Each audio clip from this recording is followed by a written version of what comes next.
Hi, I'm Charles Wyckoff, and this is my informational speech, and it is about local food uh, growing in the Klamath Basin. Um,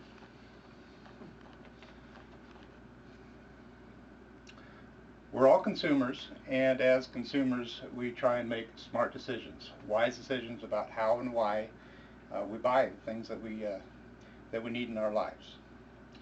Uh, our families need to eat, and one of the most important of these decisions, we surprisingly we make little effort to, comparatively anyway, to research all the options that are available to us. So let's take a closer look at food, and specifically local food, what it is and what it can mean to our health, and also what it can mean to the economic health of our community. The local food concept is growing in the basin. I do play a small part in this. I've been director, manager of the local farmers market for 8 years now, and I've taken a keen interest in regional agriculture and specifically small family farms. It's been it's been my job and the organization's mission to learn about, to recruit and nurture our local food producers. And believe it or not, the Klamath Basin grows a lot of food. Okay, now a few numbers.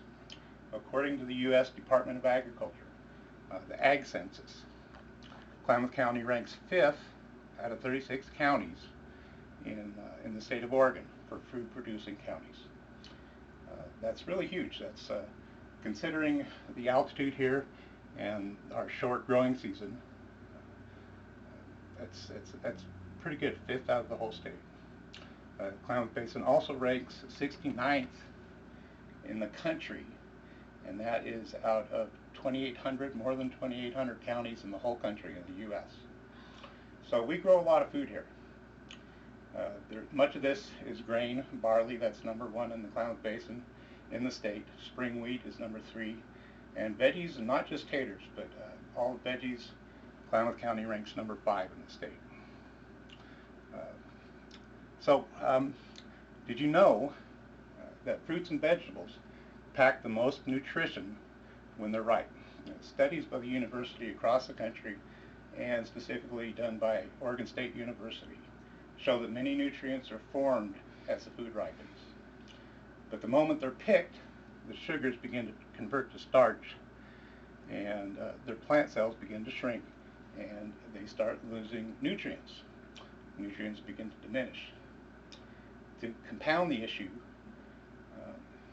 foods are also treated with special gases, which further delays their ripening and their ability to form nutrients, in order to ensure they survive long journeys for shipped in produce. Local food doesn't travel long distances. That means it can ripen as nature intended and picked when the nutritional value is highest. The bottom line is local produce, fruits and veggies, are simply fresher. They taste better, and the data shows that fresher is healthier. Now, other benefits buying local produce comes from the strength and growth of the local economy. This is a no-brainer, and you've probably heard calls from different sources to support local businesses. The buy local. In supporting local businesses, a dollar spent here stays here in the economy.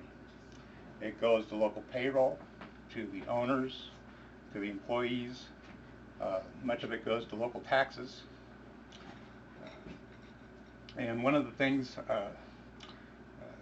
it adds up really quickly. One of the things about shopping local is consumers may be able to get a better deal online, but immediately the tax revenue is lost.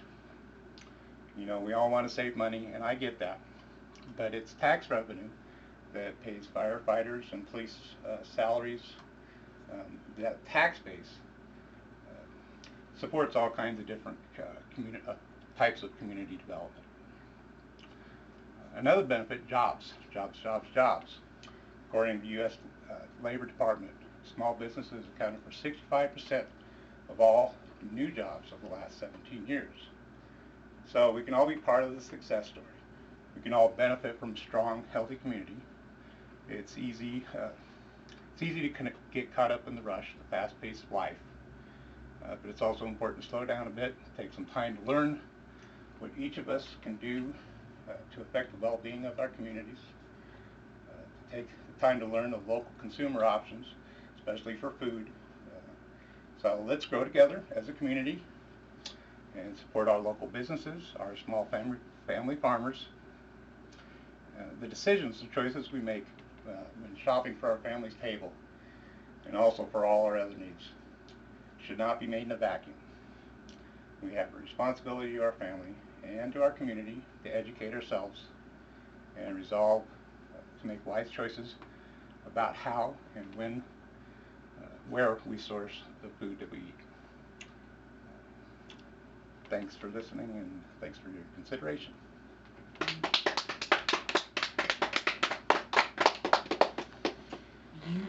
Good job, Charlie. Not. That was good, and it was informative. Yeah, kind of, sort of. Yeah, Without it my was. hiccups and without my... No, that one was really good. You did your... Now, is that supposed to still be going? It doesn't matter. Doesn't I matter. can clip He it. can cut the end. Okay, I'll-